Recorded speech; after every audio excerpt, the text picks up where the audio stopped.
तो दर्शक बंधु आज माया और ममता सीरियल रे देखा पाइबे आदर्श कहब पल्लवी को मु तुम बिना बंची पारिबिनी पल्लवी मु गोटे मुहूर्त भी तुमको न देखिले रही पारू नाही मु बंची पारुनी ए सबू मु केमिति मैनेज करिबी पल्लवी तुम बिना खूब अननिश्वास लागुची मते भगवान आम दी जन को परस्पर पाई तैयारी करिसंती पल्लवी अलगा हेबा पाई नुहे तापरे पल्लवी कहब मते एटू जीवाकू दियो आदर्श नहेले ए घरे एबे हंगामा सृष्टि हो जिवो तमे देखिलनी ना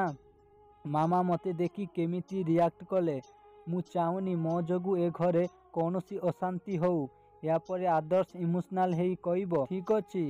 तमे जाओ किंतु जीवा पूर्वरु मते कथा देकी जाओ कि मो सहित तमे फ्रेंडशिप केबे भांगिबनी कि केबे मते देखा करने को मना करिबनी नहिले मु पूरा पूरी भांगी जीवी पल्लवी तापरे हुए तो मो पाई बंचिबा असंभव हो जिवो तापरे पल्लवी कहब तुमे मते एमिति देखोनी आदर्श मो पाई धैर्य धरी रहिबा बहुत कष्टकर हो पड़िबो कष्टरे निजको संभालीची मु तुमको कौनसी कथा देई पारिबिनी किंतु हाँ मु चेष्टा निश्चय करी एमिति कही परस्पर बहुत कांदी पकाइबे। तो दर्शक बंधु आपण माने चाहूचंती कि आदर्श और पल्लवी एकाठी हंतु बोली ताहले कमेंट करी यस लेखंतु। तो दर्शक बंधु आज एबेले किछि जबरदस्त सीन देखिबाकू पाइबे।